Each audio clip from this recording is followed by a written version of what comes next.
It was a day heavy with memories and quiet tears, the kind of day where the world seems to move in slow motion, as if even time itself pauses to grieve.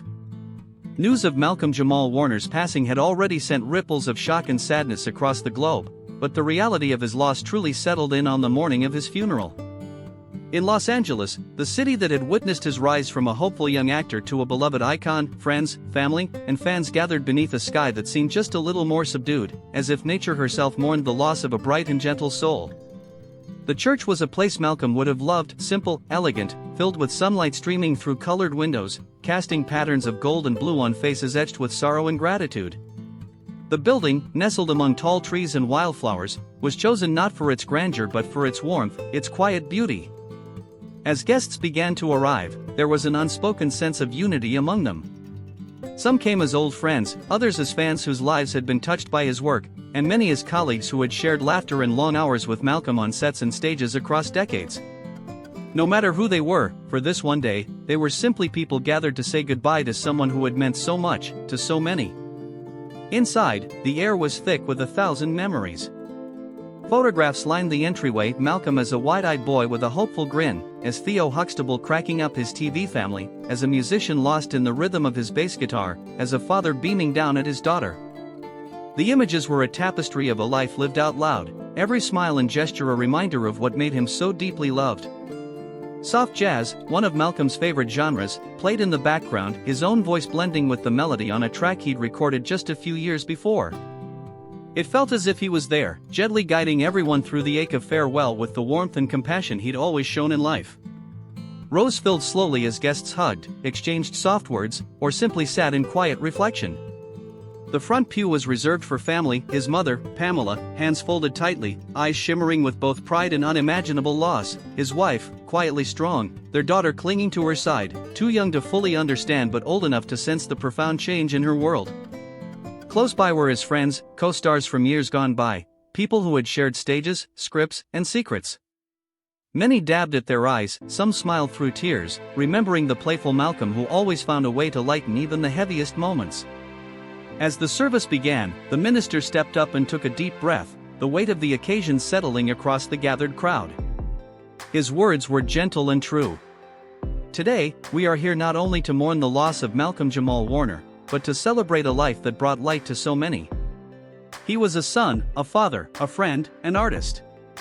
He was a voice for the voiceless, a symbol of hope, a gentle soul who never lost sight of what really matters: love, kindness, and family. The eulogies that followed were a patchwork of laughter and longing.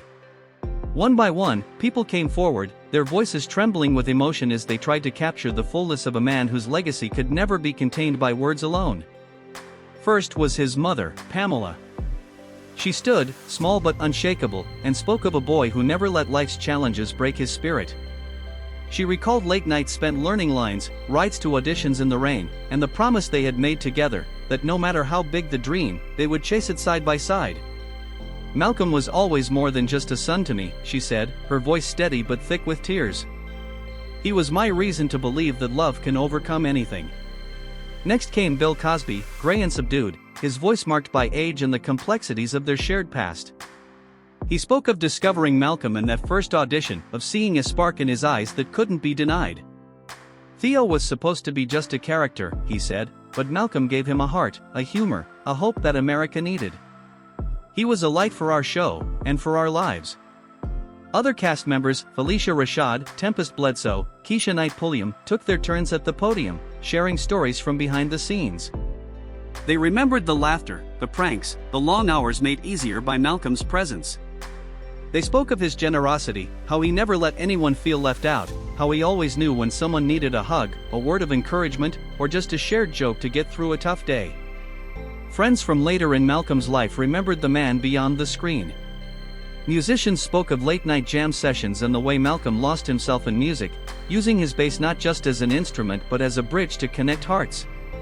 Directors praised his humility, his willingness to listen, his determination to make every project a little better simply by caring so deeply. One old friend told a story of Malcolm insisting on staying late after a community theater performance just to shake every audience member's hand, reminding everyone that no act of kindness is ever wasted. Perhaps the most moving eulogy came from his wife. Her words were raw and honest, filled with the kind of love that endures even the worst storms. Malcolm was my safe place, she said.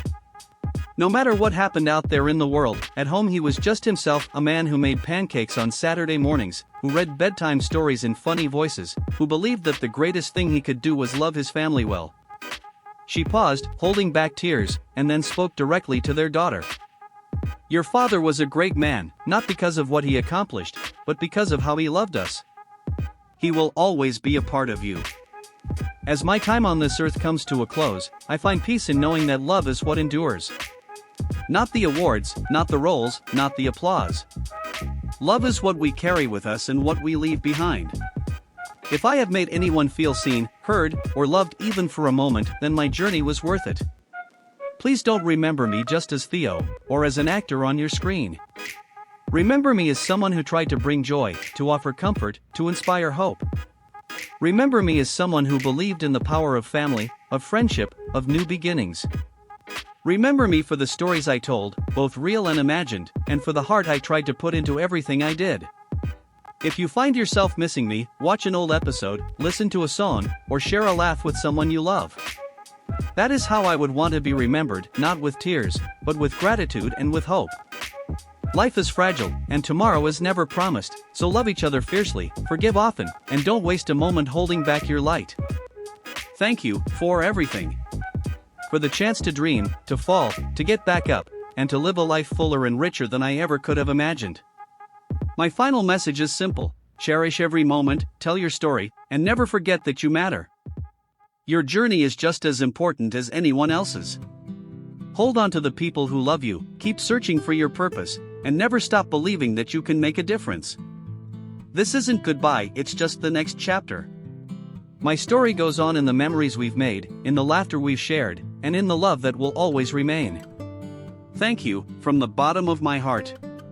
I will see you in the stories yet to be told, in the dreams you dare to chase, and in every act of kindness that lights up the world. Stay strong. Stay true. And always, always, lead with love.